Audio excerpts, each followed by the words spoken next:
बिस्मिल्लाहिर्रहमानिर्रहीम। अस्सलाम वालेकुम नाज़रीन, आप यूट्यूब चैनल देख रहे हैं। मैं इमरान ख़ान हूँ। तीन अहम तरीन ख़बरें हैं और मैं इन तीनों ख़बरों के ऊपर रहूँगा, इससे बाहर नहीं जाऊँगा, क्योंकि ये तीनों ख़बरें इमरान ख़ान से मुताल्लिक़ हैं, आने वाली तहरीक से मुताल्लिक़ हैं और उनकी सेहत से मुताल्लिक़ हैं। और अलीमा ख़ानम ने क्यों कहा कि मोहम्मद मुर्सी की तरह इमरान ख़ान के साथ किया जाएगा, हक़ाइक़ क्या है, मैं आपके सामने रखता हूँ। सबसे पहले तो सुहेल अफरीदी साहब ने एक बड़ा अच्छा कदम उठाया और ये बड़ा बोल्ड कदम है। यानी किसी भी सूबे का वज़ीर आला या वज़ीर आज़म पाकिस्तान, या 3 दफ़ा वज़ीर आज़म रहने वाला नवाज शरीफ, या पाकिस्तान का फील्ड मार्शल जो बहुत उन्हें ज़हीन कहा जाता है, इनमें से कोई भी मीडिया को इस वक्त फेस नहीं कर सकता। कोई भी इस तरह मीडिया से मिलकर सख्त तरीन सवालात नहीं ले सकता। हत्ता कि जब DGI SPR ब्रीफिंग देते हैं तो उनमें सहाफ़ियों का खून खुश्क हुआ होता है। यानी आपको पता है कि किस तरह के सहाफ़ियों को बुलाया जाता है, किस तरह के वहाँ पे सवालात किए जाते हैं। सहाफ़ी भी जानते हैं कि अगर उन्होंने कोई सख्त सवाल पूछ लिया या कोई ऐसी बात की जिस पे साहब बहादुर को गुस्सा आ गया, तो उसके बाद वो क्या करेंगे, उसका आइडिया पाकिस्तान में सबको है। तो सुहेल अफरीदी साहब ने बहुत सारे सवालात के जवाब दिए हैं। मैं सबसे पहले तो मैं शुक्रिया अदा करूंगा डिजिटल मीडिया के जो जर्नलिस्ट हैं, सबसे अच्छे सवालात उन्होंने किए। यानी सहाफ़ी तो बहुत सारे वहाँ पे गए, लेकिन जो सवालात डिजिटल मीडिया के जर्नलिस्ट हैं उन्होंने किए, उससे ये पता चलता है कि पाकिस्तान का आने वाला जो मुस्तकबिल है सहाफ़त का, वो बड़ा रोशन है। जो डिजिटल मीडिया के लोग वहाँ पे गए उन्होंने ज़्यादा सख्त सवालात किए, ज़्यादा रेलिवेंट सवालात किए और उन्हीं के सवालात के अंदर से खबरें बनी हैं।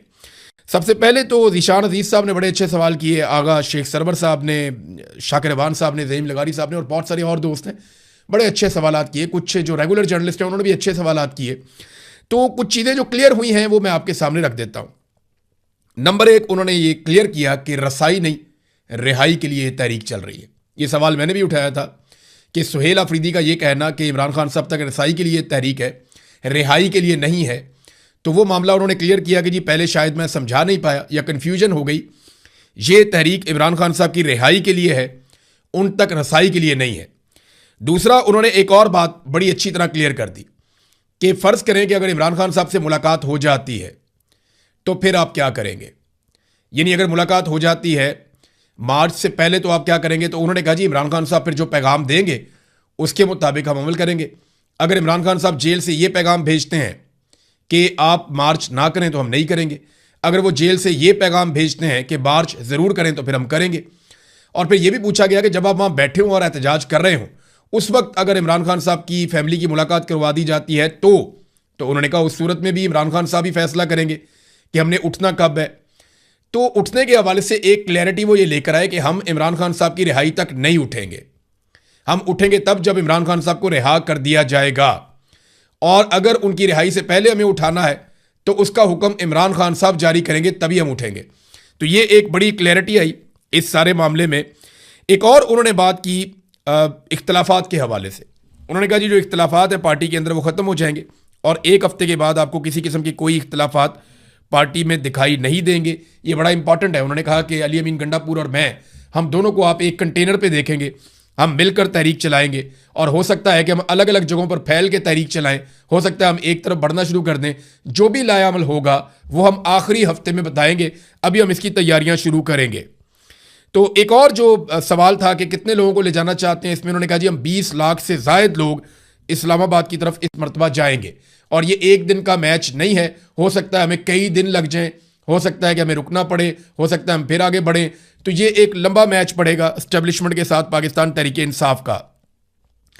तहरीक तहफ़्फ़ुज़ आईन पाकिस्तान के हवाले से उन्होंने कहा जी वो हमारे साथ शामिल होगी इस एहतजाज में। फिर उन्होंने कहा कि अगर कोई और पॉलिटिकल पार्टी आकर हमारे साथ एहतजाज का हिस्सा बनना चाहती है तो हम उसे वेलकम करेंगे। फजल रहमान साहब के बारे में उन्होंने कहा जी तहरीक तहफ़्फ़ुज़ आईन पाकिस्तान के साथ उनकी बातचीत चल रही है, तो वहाँ जो फैसला होगा वो किया जाएगा। फिर एक और बात जो उन्होंने कही वो ये कि फ़ौज जो है वो मिलिट्री ऑपरेशन जो कर रही है खैबर पख्तूनख्वा में, इस पर ज़हीम लगारी साहब ने एक सवाल पूछा था। ज़हीम लगारी साहब का सवाल बड़ा इंपॉर्टेंट था, मैं उन्हीं के ट्वीट से आपको जवाब पढ़ के सुनाता हूँ। उन्होंने सवाल किया कि खैबर पख्तूनख्वा में मिलिट्री ऑपरेशन जारी है, जबकि इमरान खान साहब ने आपको वज़ीर आला इसीलिए बनाया था कि आप ऑपरेशन रुकवाने के लिए किरदार अदा करें। सुहेल अफरीदी साहब ने वादे जवाब दिया कि फ़ौज वहाँ ऑपरेशन कर रही है, ज़बरदस्ती ऑपरेशन कर रही है और बदमाशी के साथ ऑपरेशन किया जा रहा है। ड्रोन फ़ौज खुद कर रही है और बदमाशी से कर रही है। सुहेल अफरीदी के मुताबिक सूबाई हुकूमत की मुखालफत के बावजूद खैबर पख्तूनख्वा में ऑपरेशन मुसल्लत किया जा रहा है। उनका मौक़िफ़ इससे कबल भी यही रहा है कि सूबे में फौजी ऑपरेशन के फैसले सूबाई हुकूमत को एतमाद में लिए बगैर मुसल्लत नहीं किए जाने चाहिए। तो ये सुहेल अफरीदी ने कैटेगोरिकली कहा कि इस फौजी ऑपरेशन से उनका किसी किस्म का कोई ताल्लुक नहीं है। मोटी मोटी बातें जो उन्होंने बताई, उन्होंने कहा जी कि तमाम पार्टी ने मुशावरत के बाद 27 तारीख की कॉल दी है। उसकी वजह यह है कि मौसम बदल जाएगा, अदलिया की छुट्टियां खत्म हो जाएंगी, वकला भी आ जाएंगे, उन्होंने भी तहरीक का ऐलान किया हुआ है और दीगर कुछ चीज़ें उन्होंने बताई। उन्होंने कहा हमारी हुकूमत चली भी जाती है, कोई फिक्र नहीं, हम इस मकसद से पीछे नहीं हटेंगे। अलीमा खानम की जो स्ट्रीट मूवमेंट के लिए उन्होंने जो तहरीक चलाई उससे हमें बहुत फ़ायदा हुआ है और 27 सितंबर को भी हमें फ़ायदा होगा। ये एहतजाज पिछले एहतजाजों से मुख्तलिफ होगा और हम जो प्लान करेंगे वो 7 दिन पहले बताएंगे। अच्छा, ये चीज़ें उन्होंने कही। सबसे पहले इमरान खान साहब की रिहाई का मुतालबा है, उन्होंने कंफर्म कर दिया कि रसाई नहीं रिहाई। जो एक और बड़ी अहम बात उन्होंने कही वो मैं आपके सामने अब रखता हूं। उन्होंने कहा कि मुझे धमकी दी गई कि अगर तुम लॉन्ग मार्च का ऐलान करोगे तो 5 दिनों के अंदर तुम्हें फारिग कर दिया जाएगा, यानी तुम्हें नाअहल कर दिया जाएगा। यह सुहेल अफरीदी साहब ने बातों बातों में बताया। इस पर ज़ीशान अजीज साहब ने सवाल किया कि आपको धमकी दी गई तो धमकी देने वाला कौन है जिसने आपको धमकी दी कि आपको 5 दिन के अंदर फारिग कर दिया जाएगा अगर आपने लॉन्ग मार्च का ऐलान किया तो एक बात तो आप अपने जहन में। अच्छा, इस पर उन्होंने जवाब जो दिया सुहेल अफरीदी ने कि सेक्टर कमांडर ने धमकी दी थी। फिर बाद में मैंने चंद सहाफ़ियों से रब्ता किया तो उन्होंने कहा जी ये पेशावर का सेक्टर कमांडर नहीं है, ये भी कंफर्म किया गया। अब ये दो ही हो सकते हैं, या इस्लामाबाद का हो सकता है या पेशावर का सेक्टर कमांडर हो सकता है। तो जब ये खबर आई कि पेशावर का नहीं है तो फिर तो ये इस्लामाबाद का सेक्टर कमांडर होगा, उसने ये धमकी दी है। अब देखें, जो एक लॉन्ग मार्च का ऐलान है ना, ये एक पॉलिटिकल मूव है। इसकी आइन और कानून में इजाज़त है कि आप पुरअमन एहतजाज कर सकते हैं, आप लॉन्ग मार्च कर सकते हैं। ये कोई गैर आइनी और गैर कानूनी चीज़ नहीं है। इसके ऊपर अगर कोई सरकारी मुलाजिम या कोई फौजी ऑफिसर जिसने हलफ लिया है कि वो सियासत में मुदाखलत नहीं करेगा, अगर वो एक मुंतखब वज़ीर आला को जो करोड़ों लोगों का नुमाइंदा है उसको अगर धमकी लगाता है और उसे ये कहता है कि मैं तुझे नाअहल कर दूंगा 5 दिन के अंदर अगर तूने लॉन्ग मार्च का ऐलान किया तो सेक्टर कमांडर की ये धमकी जो है वो उसके हलफ से गद्दारी है और उसके ऊपर आर्टिकल 6 लगना चाहिए। अब सुहेल अफरीदी साहब ने ये तो बता दिया कि सेक्टर कमांडर ने कहा है। DGISPR रोज आकर ये कहते हैं और उनके बाकी लोग भी रोज ये कहते हैं कि जनाब हमारा सियासत में कोई किरदार नहीं है। तो इस पर अब DGISPR को और आर्मी चीफ को जवाब देना चाहिए और इस पर एक्शन लेना चाहिए कि ये कौन सा सेक्टर कमांडर है जो एक सूबे के वजीर आला को ये कहता है कि अगर तुमने कोई सियासी कारकर्दगी की या तुमने कोई सियासी मूवमेंट चलाने की कोशिश की, जो हर सियासतदान का हक है, अगर तुमने कोई सियासी तहरीक का ऐलान किया तो मैं 5 दिन के अंदर तुम्हें नाअहल कर दूंगा। यह है कौन? इसके बाप का मुल्क तो नहीं है ना, ये नवाब तो नहीं बन के बैठा हुआ इस मुल्क के ऊपर, सरकारी मुलाजिम है, तनख्वाह ले रहे थे हमारे पैसों से। ये कैसे धमकी लगा सकता है एक अवाम के मुंतखब नुमाइंदे को? कायदे आज़म मोहम्मद अली जिन्ना ने इस काम से मना किया था, आईने पाकिस्तान इस काम से मना करता है, फौज का हलफ इस काम से मना करता है। तो एक सेक्टर कमांडर कैसे एक मुंतखब वजीर आला को, जो अवामी मुंतखब नुमाइंदा है, जिसको अवाम लेकर आई है, जिनके पैसों से वो सेक्टर कमांडर तनख्वाह लेकर अपने बच्चे पालता है, अपने बच्चों को पढ़ाता है, खुद भी रोटी खाता है, अपने घर वालों को भी रोटी खिलाता है, वो कैसे उसे धमकी लगा सकता है कि 5 दिन के अंदर तुम्हें नाअहल कर दिया जाएगा? एक बड़ा सवाल है ना, इसका जवाब आना चाहिए। DGISPR को भी जवाब देना चाहिए, इसका जवाब आर्मी चीफ को भी देना चाहिए और सेक्टर कमांडर से पूछा जाना चाहिए। और सुहेल अफरीदी साहब की जिम्मेदारी क्या है? जो आइन और कानून के मुताबिक है। देखें, जब एक जिम्मेदार शहरी होता है ना, उसके सामने कोई जुर्म होता है या उसके साथ कोई जुर्म होता है तो उसकी रिस्पॉन्सिबिलिटी है कि उसको रोके। एक जिम्मेदार शहरी की यह रिस्पॉन्सिबिलिटी है कि वो गैर आइनी गैर कानूनी हरकत देखे तो उसको रोके या उसको रिपोर्ट करे। तो सुहेल अफरीदी साहब इसको हर मुतल्लिका फोरम के ऊपर रिपोर्ट कर सकते हैं और उन्हें यह रिपोर्ट करना चाहिए। इस मामले को सूबाई असम्बली में उठाना चाहिए, इसके ऊपर एक करारदाद लानी चाहिए कि एक सेक्टर कमांडर ने धमकी लगाई, इस सेक्टर कमांडर का नाम भी मंजर आम पे लाना चाहिए और सूबाई असम्बली में उसके खिलाफ करारदाद पेश करनी चाहिए, उसे पास करवाना चाहिए। इस मामले में पुलिस को FIR दर्ज करने का कहना चाहिए। अगर पुलिस FIR ना दर्ज करे तो मजिस्ट्रेट के पास जाना चाहिए और उससे ऑर्डर लेना चाहिए कि यह FIR दर्ज की जाए, क्योंकि वजीर आला को धमकाया गया है कि तुम्हें नाअहल कर दिया जाएगा अगर तुमने लॉन्ग मार्च का ऐलान किया तो। और इसके साथ साथ GHQ को लेटर लिखना चाहिए, बाकायदा DGISI को भी लिखना चाहिए कि आपके सेक्टर कमांडर ने धमकी लगाई है, ताकि निज़ाम एक्सपोज तो हो ना। तो ये वजीर आला को फौरी तौर पे इक़दामात लेने चाहिए, ताकि आइंदा के लिए ये रास्ता तो बंद हो गया। जो आता है दिल करता है धमकी लगाता है, जो आता है दिल करता है गिरबान पकड़ लेता है, जो आता है वो कहता है जी मैं फैसला करूंगा बंद कमरों के अंदर। तो नाजरीन, अब एक और, ये तो हो गया सुहेल अफरीदी वाला चैप्टर, बहुत सारी चीजें उन्होंने क्लियर की हैं, लेकिन इम्तिहान बड़ा सख्त है। सुहेल अफरीदी साहब पे तनकीद के बहुत निश्तर चले हैं, बहुत ज्यादा। सुहेल अफरीदी पे इमरान खान साहब ने भरोसा किया था। ये वो वक्त है जब सुहेल अफरीदी अपने आप को अगर साबित करना चाहें तो वो कर सकते हैं। यहां उन्हें बाजी लगानी पड़ेगी जान की। जितना बड़ा आपको ओहदा मिलता है, जितनी बड़ी आपको इज्जत मिलती है, उतना बड़ा आपका इम्तिहान भी होता है। तो सुहेल अफरीदी को अपने लीडर की तरह इम्तिहान में सुरखरू होना पड़ेगा। वो कभी सोच भी नहीं सकते थे कि उन्हें वजीर आला बनाया जाएगा, और उन्हें इमरान खान ने वजीर आला के लिए चुना। अब उन्हें साबित करना होगा कि इमरान खान साहब का इंतखाब गलत नहीं था, और ये उनके लिए एक मौका है। या तो वो अपने आप को बचा लें या अपनी लेगेसी बचा लें, और अगर उन्होंने खड़े होकर दिखाया तो उनकी पूरी कौम को और पूरे पाकिस्तान को उन पे हमेशा फख्र रहेगा। अब आ जाए इमरान खान साहब की सेहत के हवाले से जो मामलात हैं उस पर। लेकिन पहले थोड़ी सी एक चीज़ मैं आपको बताऊं कि कोर कमेटी का इजलास हुआ पाकिस्तान तहरीक इंसाफ की, और उसमें दो अहम फैसले हुए। फैसले 3-4 हैं, लेकिन दो जो अहम चीज़ें उसमें एक ये है कि आज के दिन में तमाम MNAs और सेनेटर्स जो पार्लियामेंटेरियंस हैं वो इस्लामाबाद हाई कोर्ट जाएंगे।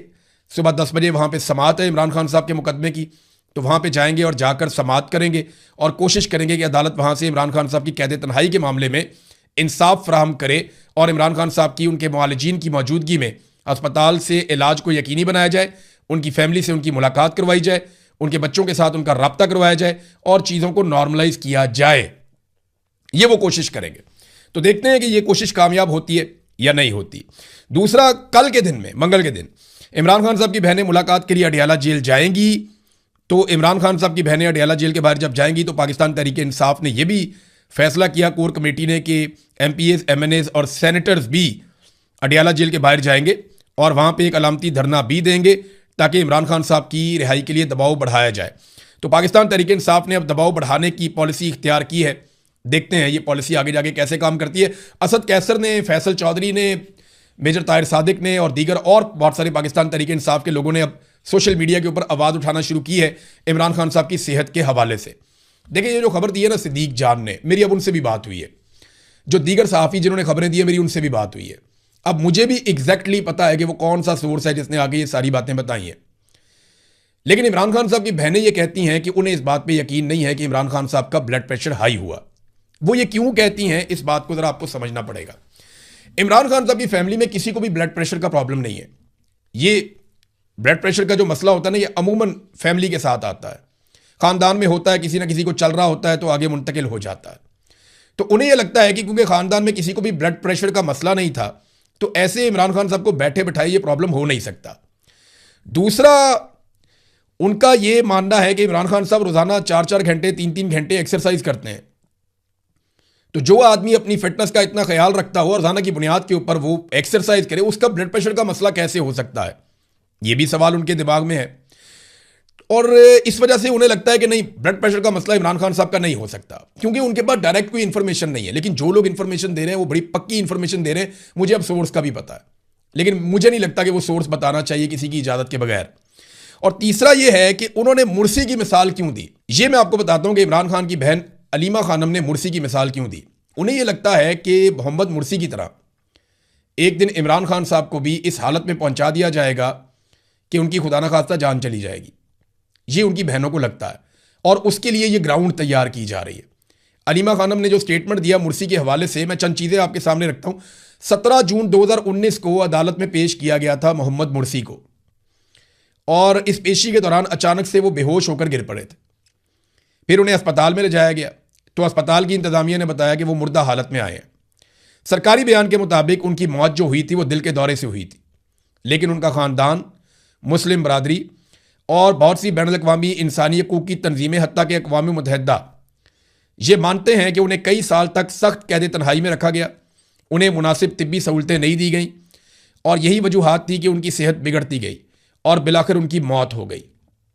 अक़वाम मुत्तहिदा के एक आज़ाद माहिर ने भी बाद में कहा था कि उनकी कैद के हालात और जो कुछ भी उनके साथ हुआ, नाकाफ़ी तिब्बी सहूलियात थी उनके पास, तो उनकी जो कबल अज़ वक्त मौत हुई है उसके पीछे ये सारी वजूहात थीं जो जुल्म उनके साथ किया गया।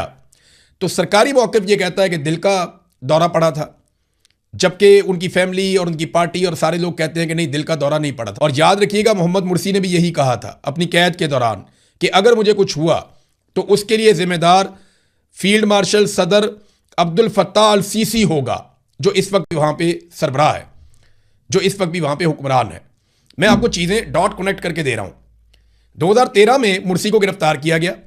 ये पहले बाकायदा वहां पे सदर थे जो जमहूरी तरीके से आए थे। 2013 में इन्हें गिरफ्तार किया गया। उसके बाद इन्हें कैद तन्हाई में डाल दिया गया। इनकी फैमिली की मुलाकातें बंद कर दी गई, वकला की मुलाकातें बंद कर दी गई, और इन 6 सालों में ज्यादातर अरसा इन्हें कैद तन्हाई में रखा गया। मुर्सी की हालत बिगड़ती गई, उन्हें अदालत में पेश किया गया और उनका इंतकाल हो गया। हुकूमत ने कहा यह तो दिल का दौरा पड़ा है।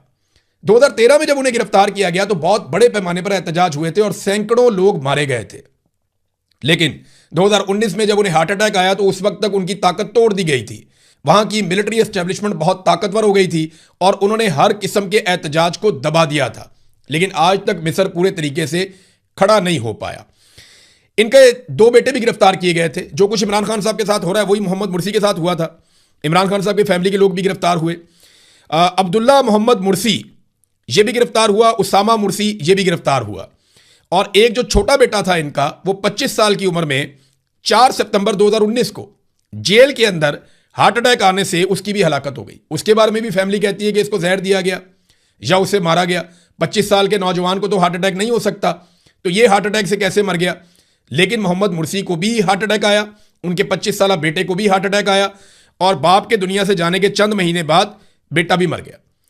अब मोहम्मद मुर्सी के बारे में आलमी सतह पे बार बार यह कहा जाता है कि अल सीसी ने उसको कत्ल किया, क्योंकि उसने अपनी जिंदगी में कहा था कि अगर मैं मरा या मुझे कुछ हुआ तो उसके लिए जिम्मेदार अल सीसी होगा। यह कहा था कि फील्ड मार्शल जो अल सीसी है वो जिम्मेदार होगा, जो जबरदस्ती वहां पे सदर बन के बैठ गया। तो ये है नाजरीन मुर्सी की कहानी जो इमरान खान साहब की बहनें बताती हैं। बिल्कुल एग्जैक्टली इमरान खान साहब के हालात उसी डगर पर चल रहे हैं। 25 अक्टूबर 2025 को फील्ड मार्शल आसिम मुनीर जाते हैं और वो जाकर मिस्र के सदर अल सीसी से मुलाकात करते हैं, और उसके बाद इमरान खान साहब को कैद तन्हाई में डाल दिया जाता है। समझ आ रही है आपको बात की?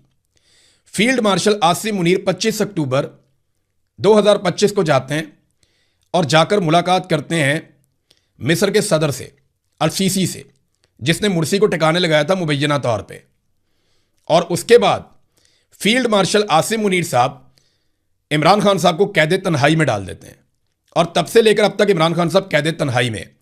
तो जो कुछ अल सीसी ने किया मुर्सी के साथ, अल सीसी से मुलाकात के बाद उसी पैटर्न के ऊपर चल रहे हैं फील्ड मार्शल आसिम मुनीर साहब। वो भी फील्ड मार्शल, ये भी फील्ड मार्शल। वो सदर बन गया, ये अभी सदर नहीं बने, लेकिन खबरें आ रही हैं कि सदर बनना चाहते हैं। उसने अपने मुखालिफ की पार्टी को पहले कुचल के कमजोर कर दिया, बर्बाद कर दिया, उसके बाद उसको जेल में मार दिया, और ये भी अपने मुखालिफ के साथ उससे मिलती जुलती चीज कर रहे हैं। तो इसीलिए इमरान खान साहब की बहन ने मोहम्मद मुर्सी की मिसाल दी। तो समझदार के लिए इशारा ही काफी है। मैंने आपको दोनों चीजों का कंपैरिजन या दोनों शख्सियात के बारे में जो हो रहा है वो बता दिया। निजाम नाजरीन इस लेवल तक गिर गया है कि इस्लामाबाद में एक मुकदमा दर्ज होता है दहशतगर्दी का, कि जनाब इस मुकदमे में ये बंदे इन्होंने डंडों से और पत्थरों से पुलिस के ऊपर हमला कर दिया और जनाब रियासत को बड़ा नुकसान पहुंचाया। तो इसमें पुलिस ने जो बंदे पकड़े उनमें एक बंदा पकड़ के अदालत में पेश कर दिया जिसके दोनों हाथ ही नहीं है। ये एक शहरी है जिसका नाम है अल्ताफ। इसके दोनों बाजू नहीं है, ये दोनों बाजुओं से माजूर है। पुलिस ने इसके ऊपर इल्जाम लगाया कि जनाब इसने हमें डंडे मारे और इसने हमें पत्थर मारे हैं। मुकदमा दर्ज करके इसको अदालत में पेश कर दिया, और आप ढिठाई और बेशर्मी देखें कि अदालत में उस जज ने वकीलों के बताने के बावजूद कि जनाब इस बंदे के तो दोनों हाथ ही नहीं है, जज साहब इस बंदे के दोनों हाथ नहीं है और ये कैसे पत्थर मार सकता है, डंडा मार सकता है। जज ने फिर भी उसका 1 दिन का रिमांड दे दिया, और जब अगले दिन लाके उसको अदालत में पेश किया गया तो वकीलों ने बताया कि जनाब हाथ नहीं है, दोनों बाजू नहीं है, कैसे कर सकता है। तो फिर जज ने आगे बुलाकर उसको मुलजिम को कहा कि अपने हाथ ऊपर करो, तो उसने बताया जी मेरे दोनों हाथ नहीं है। तो फिर उसे मुकदमे से डिस्चार्ज किया गया। ये पुलिस के ऊपर इतना शदीद दबाव है कि उन्हें कहा जाता है नंबर पूरे करो, बंदे गिरफ्तार करो, डालो उनके ऊपर पर्चे। भाई उसको हथकड़ी आप कहां लगाएंगे? उसके गले में डालेंगे, उसकी टांग में डालेंगे, या उसके शलवार के नाले से पकड़ के लेके जाएंगे?